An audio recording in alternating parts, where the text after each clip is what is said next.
right, guys, welcome back. Excited to be here for another episode of LNO Fireside Chats for Tesseract. I'm with Chris Anderson today, who is the European Spark Cell Coordinator. Chris, I'm not even going to pretend that I know anything about what you do on a day-to-day. So I'm going to give you this moment to say hi to the Tesseract and innovation world that decided to tune in and listen to our chats. Pretty excited to sit with you today. I think we've met each other probably in this space a couple times without realizing it. But I'm excited to just sit down and hear your story and hear how you got into the innovation space, what that journey's been like for you as an aircraft maintainer, and what it looks like for you now on the day to day in your Air Force career. Yeah, that's awesome. I've been following these fireside chats for quite a while now, and so I'm glad to finally be part of the show and be able to kind of share my experience a little bit.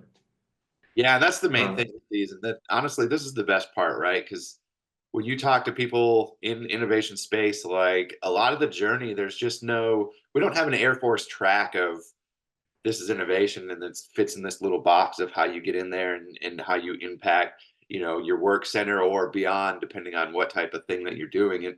It's really an organic a thing that most people start with, and then they realize like, hey, I'm really passionate about these types of things and it fits in this space. And I imagine that was the same for you. But before we get to that, let's just hear a little bit about who you are and your full career really in the Air Force, when you started and some of the places that you've been and the career field that you joined up to be. yeah, so I'm Chris Anderson. I joined back in 2007 now. Well, it's always been 2007, but now I'm just thinking about how long ago that was. And I joined to be a crew chief. Now, that's not what I wanted to be. I wanted to be a pilot, and my recruiter got me really good. He said that if I wanted to be a pilot, but you didn't want to go to school, then I should become a crew chief because then I'll know all the things about the aircraft. So it'd be that much easier to transfer over. And I'll tell you what, that guy got me hook, line, and sinker. That's a good pitch. But it was absolutely fantastic. And but the thing was I was fine with that. Yeah. I'm a crew chief. I work on airplanes. I grew up loving airplanes. My dad loved airplanes. We used to go out and watch them take off and land at airports all the time. And now I get to do that and get paid for it. My first base was Tinker, Oklahoma, over in Oklahoma City, where I was with the 552 working on the E3 AWACS.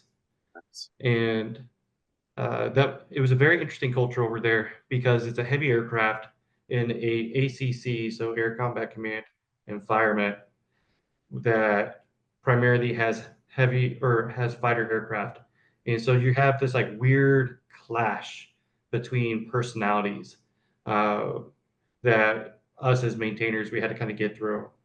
But it really taught us a lot about pride in our work, and pride in what we do to make sure that we were doing safe maintenance all the time.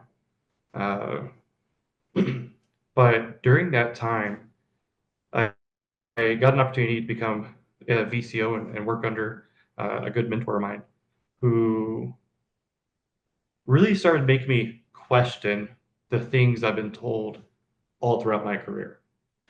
Uh, hey, Chris, why are you doing it this way? Well, because that's the way I was taught. Cool. Did you look at the AFI? Did you look at this? Did you look at that? It's like, no, Senior Airman so told me to do that. So that's just the way I've always done it. You come find out when I started looking at AFIs and stuff. Oh, things change. And so yeah. it was very eye opening for me. Not gonna lie, I was there for 8 years, and it was a very difficult 8 years for me. Um, So thankfully, I was able to pull out of there. I somehow survived the Quality Force Reduction Board, and I was able to later on PCS and move to Okinawa, Japan, and be stationed at Kadena, working KC-135s. The culture of just the relationship between ops and maintenance is night and day when you look at how the 135 pilot street maintenance and the AWACS pilots and ops crew treats maintenance is very much more collaborative, more working together. And it was just overall a better environment. It was very interesting because it was hard work. Yeah. Kadena for we have for the number of aircraft that we have over there, we're constantly working. We're constantly having to do real missions that have major impact in the area. And but we were so close to the mission that we knew why we're doing things. And I think for my crew chief career, that probably had some of the my fondest and biggest impact moments of being so close to the mission. Uh, around So I was there for about 4.5 years, and I started getting interested in CPI, so process improvement. Yeah. Just on a whim, I've always had this experience of not turning things down. Uh, and so I got an email about, hey, do you want to become a green belt and learn about this? And I was like, well, the current office I'm in needs a lot of work. I was the Dash 21 NCOIC. And I was like, this office could use a lot of work, and I think CPI might be able to help that from the way that this email sounds. So let's go do that. And found out that that's actually something I really enjoy doing. I love learning about processes, learning about how different people operate, empathizing with people, and just it was really eye-opening to see how so many people from so many different career fields have to deal with work that as a maintainer working on the line, I have absolutely no idea. Yeah. We get really upset at LRS and how much because all I see is I walk in and you're just working on the computer and say, hey man, I need these parts ordered, and you're like, cool, you gotta fill out these 5 forms. It's like, can't you like? And we never understood like all the different things that you have to do on a daily basis. But in that role, I was able to learn to look at those things, look at how you operate, ask those questions to and then see like, okay, cool, how can we better work together so that we can optimize like what we're doing and things like that. And so I really, really enjoyed the CPI aspect. Um, and that was towards the end of my time at Kadena. So whenever I transferred over to or at Milton where I'm at now, as soon as I got there, it was right time, right place. Milton had a lot of innovation, big innovation things going on. They had their CPI person that was at the squadron just moved up to the group, and never seen that like a CPI person at a squadron or a group level. Like it just wasn't really aware of those things. And I got my green belt certification right at that time. And they're like, "Oh, you have green belt? Cool. You're running the squadron innovation program now. Cool, cool, cool, cool, cool, cool. Yeah. I'm totally good at this. I know what I'm doing. Totally good with this.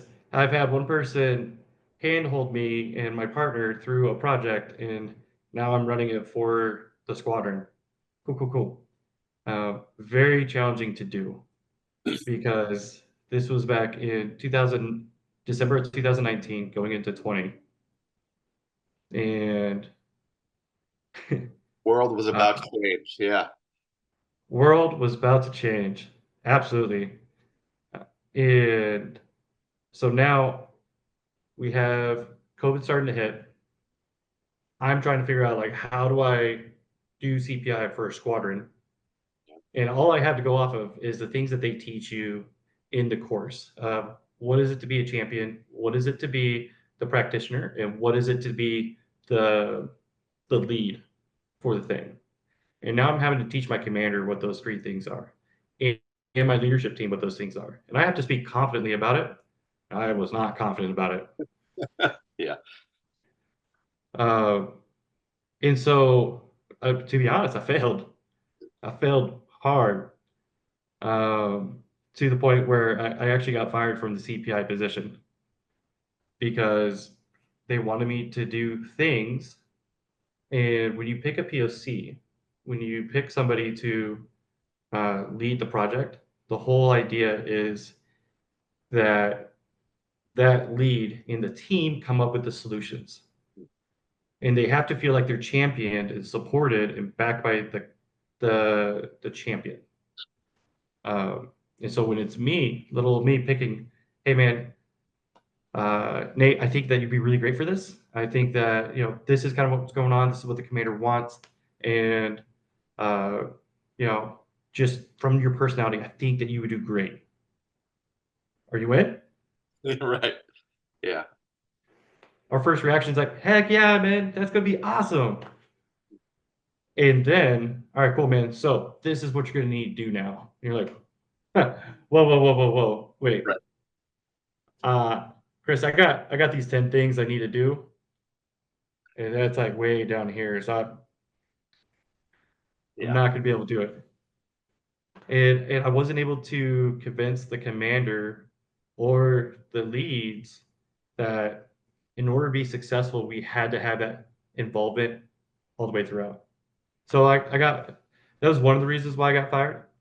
Um, Around the same time that I got to Milton Hall, we had just started the test phase for the in the ear bone conduction project. And this was really my first taste of innovation in the Air Force.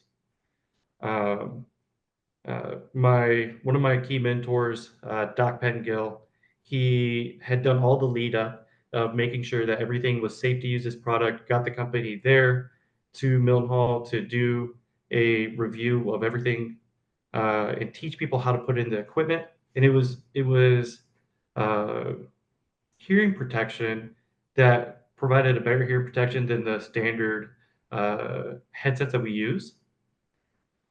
And it allowed us to use single hearing protection. And so I was like, man, I'm partially deaf in one ear. Like I'm supposed to wear a hearing aid, and I do. So like I really care about this project. And so I went up to Doc and asked him like, hey, can I help out with it? He's like, yeah, man, absolutely. And so I started like calling the company and reading different specs on this and learning how does this machine operate and like how can I be the leader within my squadron to help make this happen, because as of right now, like we really didn't have any early adopters other than uh, Doc and the really like the group leadership team. And so I try to help champion that, and it just turned into a ton of research. I had to like read AFRL case studies on what does the noise reduction rating stand for, and how do you calculate that, and what does that mean versus the NRS rating, and the three different weights, and how do you calculate those so that you can de-risk the situation. It was it was very intense for a crew chief to who has um, limited exposure to those types of things, and it's not something that we're used to all the time. Um, and I was very fortunate where Doc and I worked on it quite a bit, and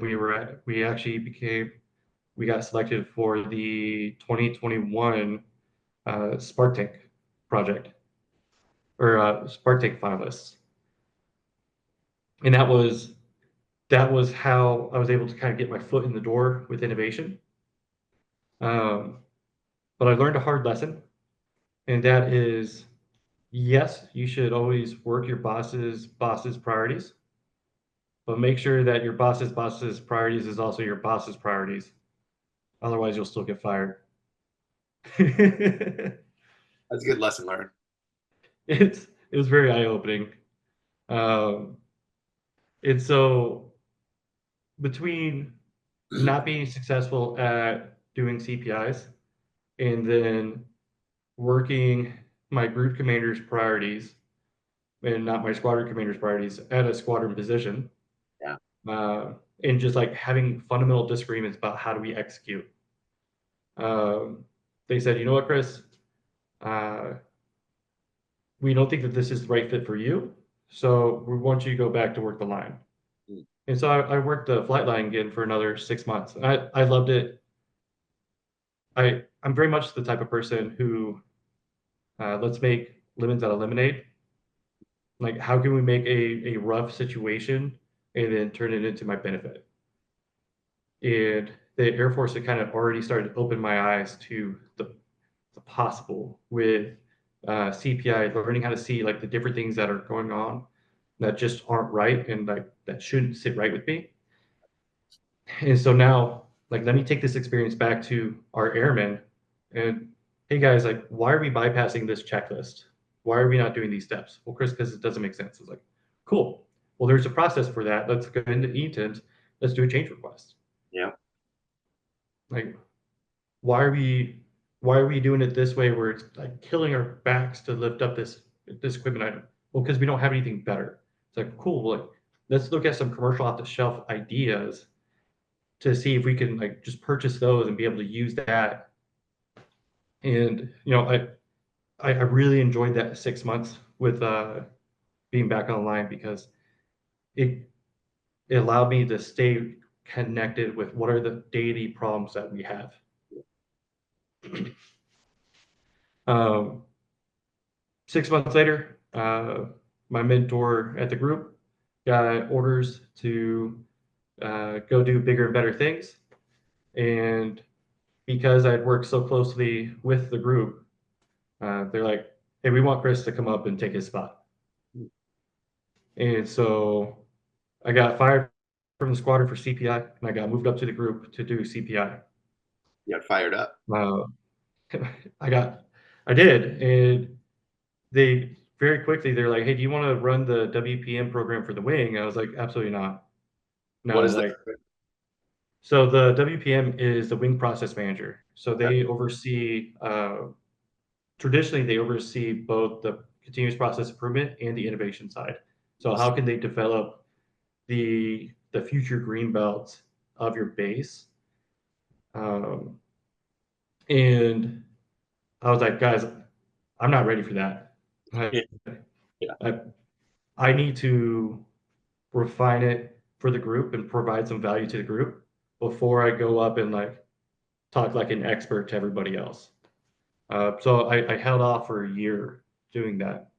And I had about a month of being able to kind of grasp my head around things when an old friend of ours, Shannon Vigil, gave me a call. She's like, "Hey, Chris, um, you took over for Doc, right?" It's like, "Yeah, I did." She's like, "Great. Hey, we are wanting to come to Mildenhall and do a TOC thing, a theory of constraints thing with the Gold Wrap, uh, and like we're wanting to start this now." Right. Cool. I'm not used to talking to my group commander, not used to talking to my chief yet, and I'm like very just walking on eggshells based off of my last year experience with dealing with leadership. And I'm like, all right, cool. I get to walk in their office and say, hey, half A4 wants to come down and do this massive like 6 month thing. And uh, oh, by the way, my current leadership's leaving. And like, how do we push it off to where the new leadership comes in if we don't just like, oh, hey, cool, you guys are here. By the way, this is happening. Buckle up. Yeah. Welcome to your new assignment. Welcome to your new assignment. We're doing the 6 month long thing where we're completely looking at your organization to see how it should run better. Right. And And you haven't had at a the chance time, to stuff. Yeah. right. And at the time, like I didn't know how good of a thing that was. It turned out that it was hugely beneficial, but I didn't know who the new leader was, and I didn't know like what they were going to do. Um, but yeah, thankfully they came in and they were super supportive of everything, and uh, we were able to do a theory constraints project on. We're already a very successful organization. Like we're coming off of winning the Department of Defense Maintenance Effectiveness Award. Uh, and so, like we're highly successful in what we do, and we're meeting all of our metrics. So then, why should we utilize theory constraints within our organization? And what the team realized was that yes, we are very successful, but we're doing it on the backs of our airmen. So then, how can we utilize theory constraints to be able to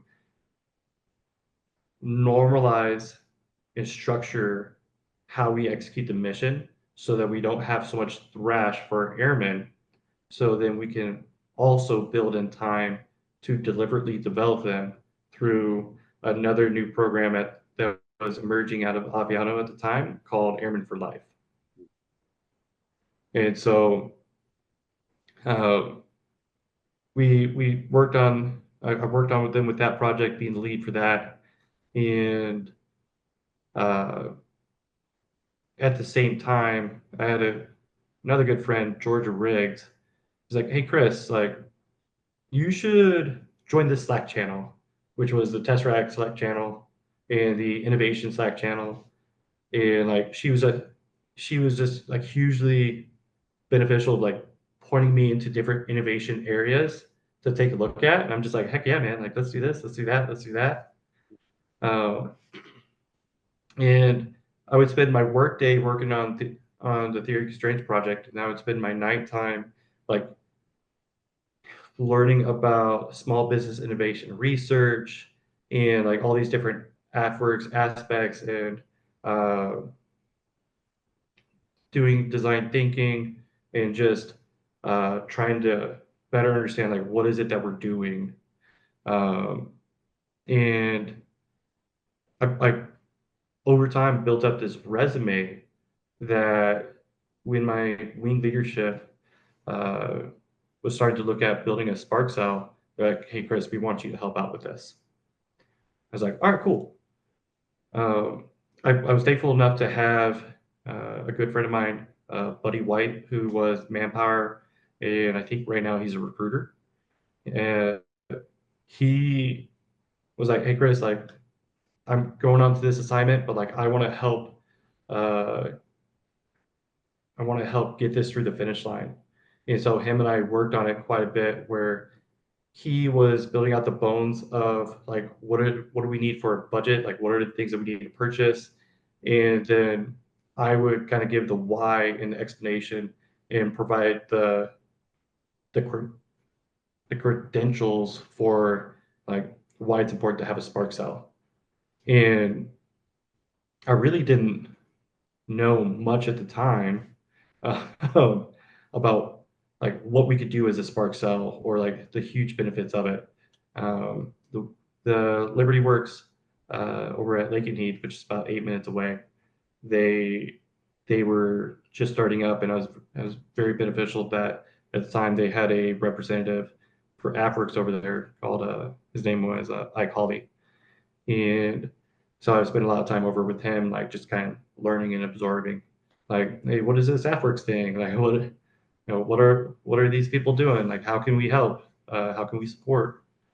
Um, and then one of their uh, leadership at the time found out that we were trying to start up a Spark Cell. So they're like, hey, Chris, like, would it be beneficial if we came down and talked to your wing leadership? I was like, yeah, absolutely. And so they did, and they talked about all the different benefits, like what's going on and what other Spark cells have done in the past. And they're like, oh, by the way, Chris should probably run it because this is his resume. And the manager's like, oh, yeah, go ahead, like full send. Right. And so that was hugely like how I got into the innovation space and into the Spark cell. Um, and I spent about a year with although the commander was supportive, um, he was very nervous about things and didn't want to kind of like shake the boat when it came to uh, going against his squadron and group commanders for things that he wasn't being viewed or rated on. Um, and so it was very easy for me to hire anybody that the commanders were like, yeah, man, go ahead, take him. Um, and so that's how I got my project manager, who was an A1C fresh out of tech school, but had like 8 to 10 years of experience in gaming prior to joining, being a project manager over there. And I was like, yeah, man, I want you. Like, I was supposed to be the project manager, and like I was gonna like, you know, get the credentials for it and everything else like that. But like, if you could do it, that's even better because like I think we're gonna be more successful. And it was absolutely the right call. Uh, but that was the only person I was able to pick up at the time, and so we were in Spark Cell by ourselves. It was just him and I versus the world up until uh, about August of last year when we got a new commander, and like you just see the shift in our space, in our base, and now the Spark Cell that we founded has 4 members and uh, just a great team, huge amount of support, and it's continuing to get better every day. Uh, and so just really, really excited to see what they're going to do. Yeah, that's awesome. Thanks. I mean, that's before we even got on. Like I was talking to you about just different journeys through a person's career in the innovation space, and I mean, everybody's got a story anyway, but just how you're able to navigate that and those different highs and those different lows.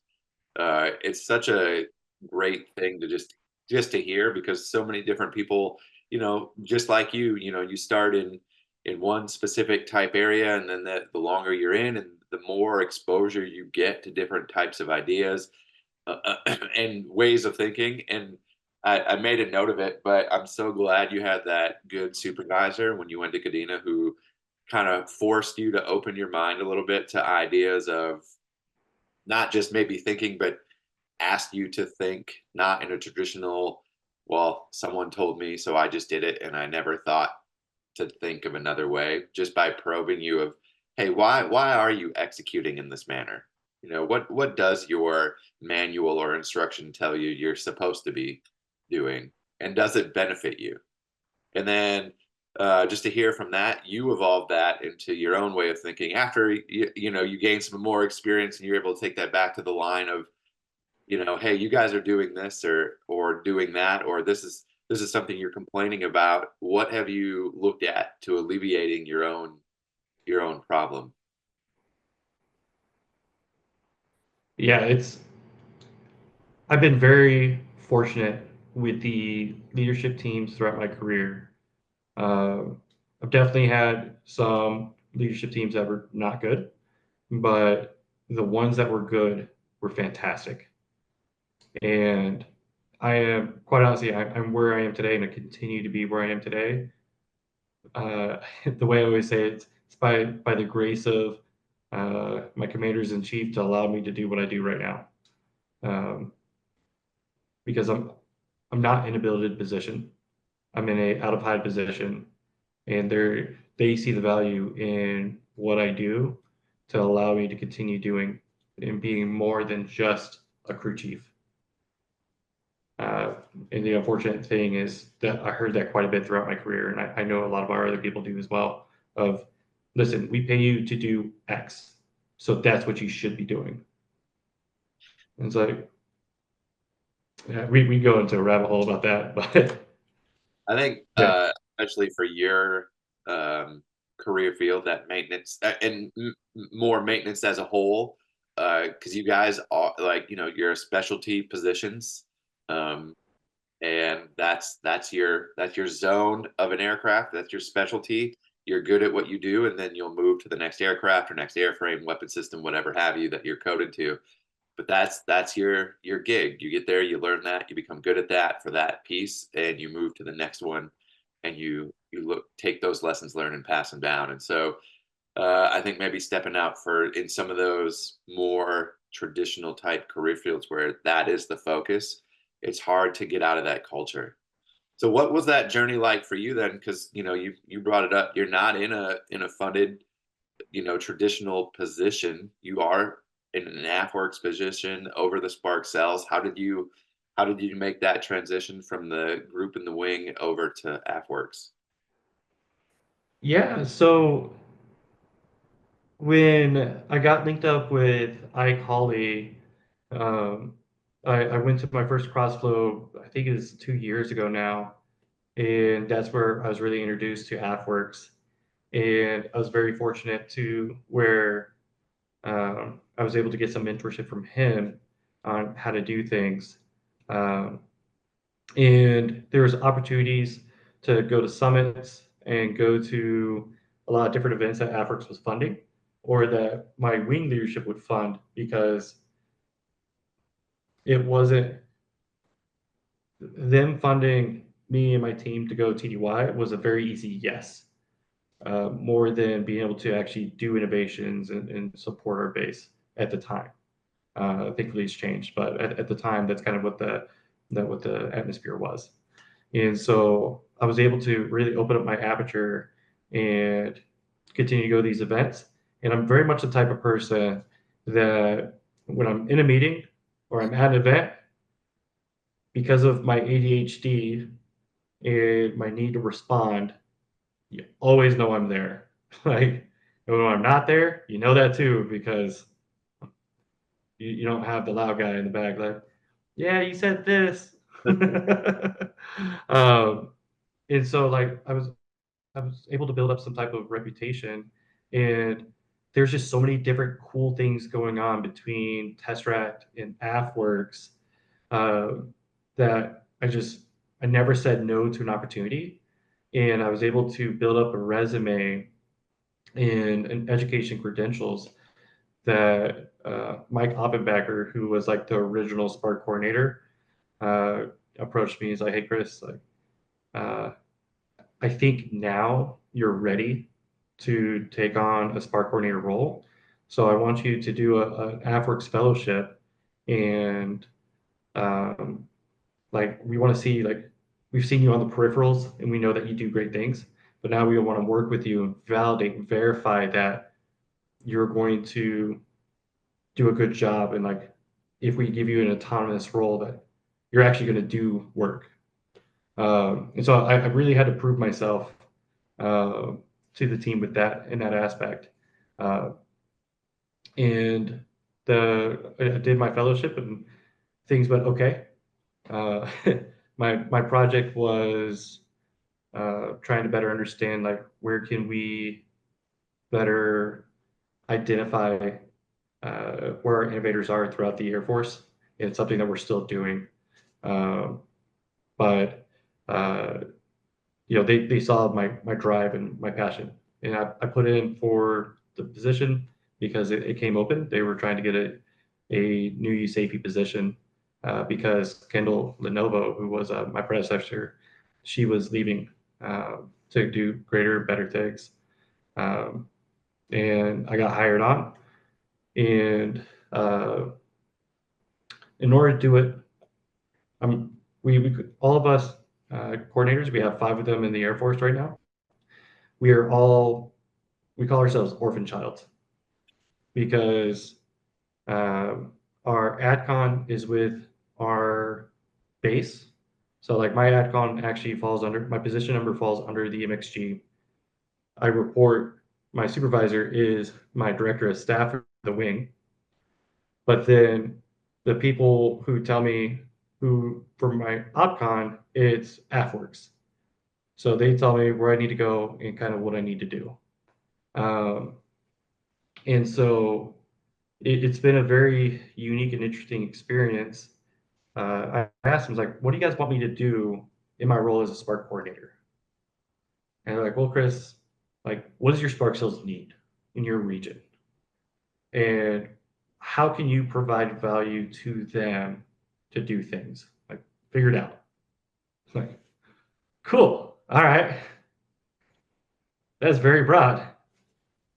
Um, and so this year, I've not been able to travel very much to go visit all the Spark cells, um, because I very much, as much as I love the capabilities that virtual provides us, it it's very different to be able to establish a relationship with people by going out, seeing them, in like how do you interact with people? Like where can we provide value? And that's a big thing that AppWorks wants to do.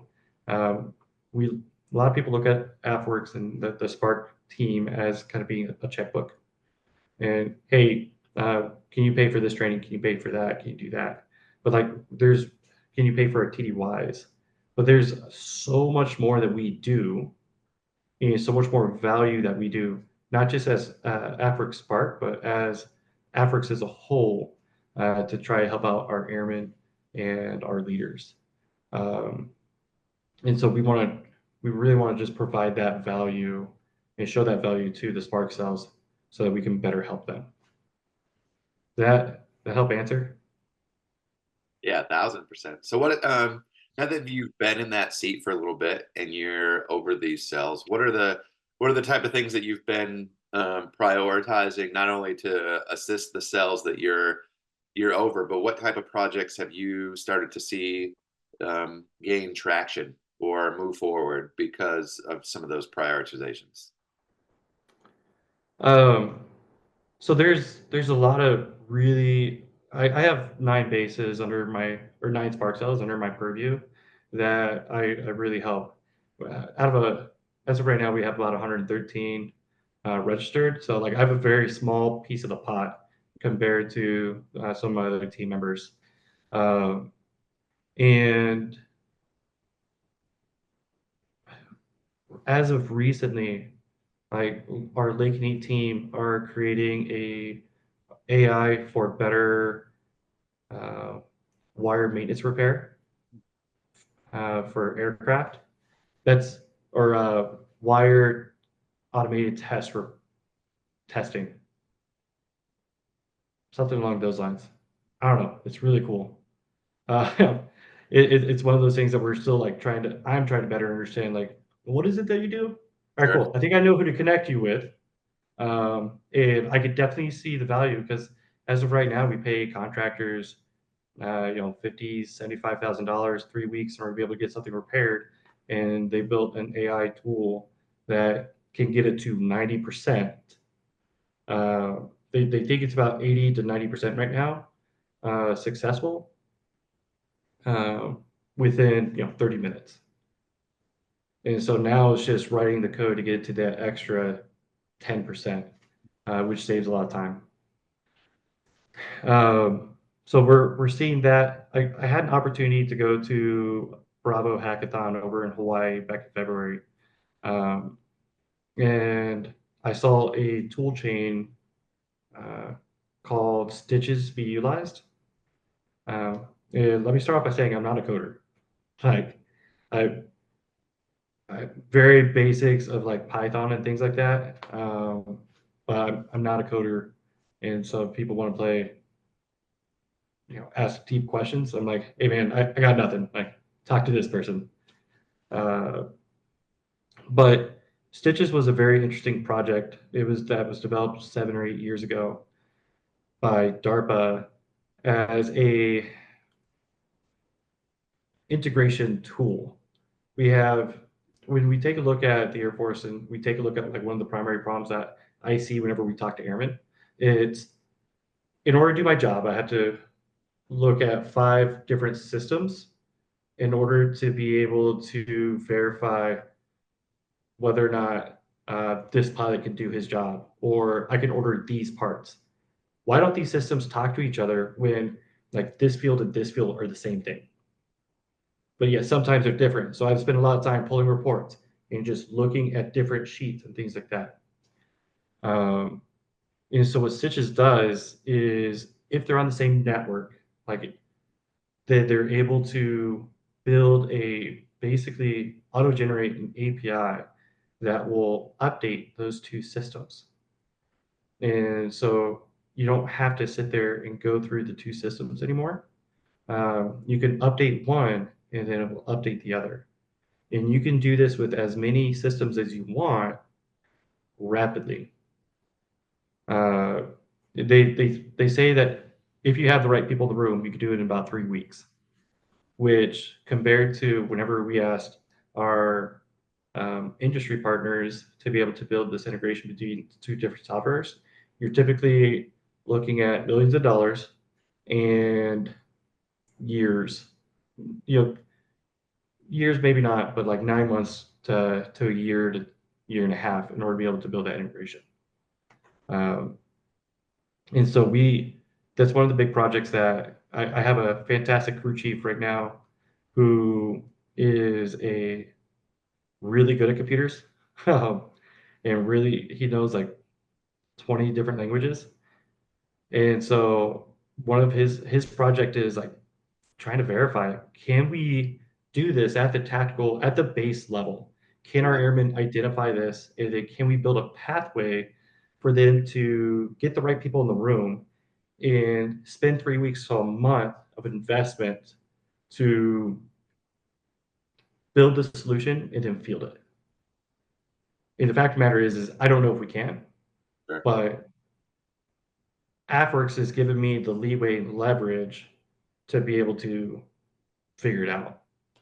Um, Over at Alcaberry, another really cool project is I have an airman who he's air traffic control, and he had to take the ready airman training, and in there was a CBT on an integrated base defense.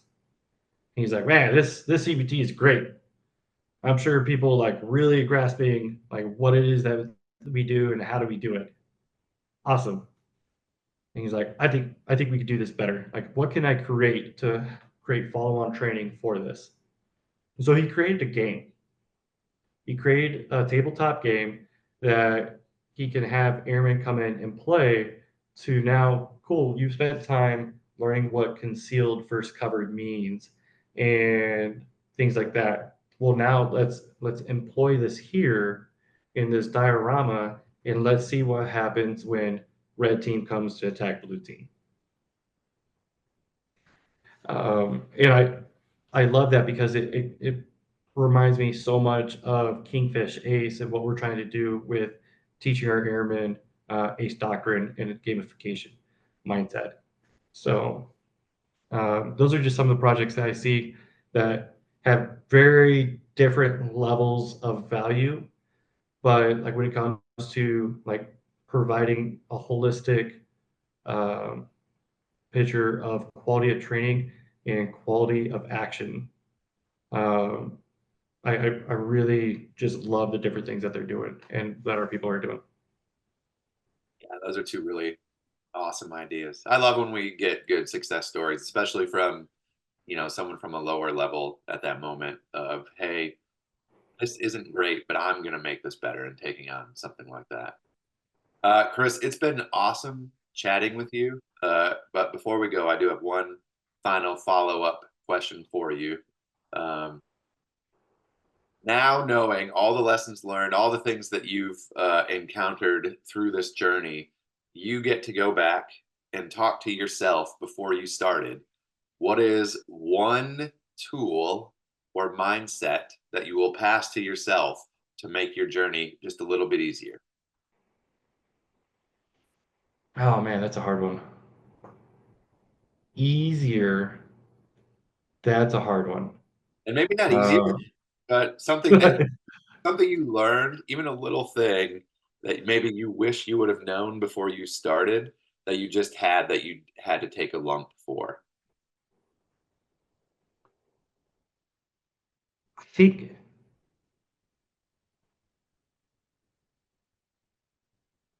I think the biggest thing is as you go and you see all the awesome things that are going on that you're about to invest a massive amount of time on, think about what is the problem you're trying to solve? And like, what is the core problem that you're trying to solve? And listen to the people. Like, listen to the airmen that you're working with, and not just listen to listen, but listen to understand. Um, because as we go through and we try to make improvements for people, sometimes we forget about like who is the solution for, who's it could be used for. If you don't take the time to truly ingest like what they're saying, um, then you'll learn that the solution that you just spent hundreds of hours on doesn't actually get used, and that can be very frustrating. And that was a hard lesson I had to learn. No, that's great advice. No, that's a good one. But again, hey, thanks for taking in your time out of your busy schedule to sit down with us. It was fun hearing your journey. Hey, I really appreciate you guys having me on this week, and I look forward to continue working with the Tesseract team in the future. Any references to trademarked, copyrighted, or protected products or services, such as books, movies, or businesses, are used here for the limited purpose of education and professional development of Air Force airmen. If you have any questions, please contact us at www.tesseract.af.mil.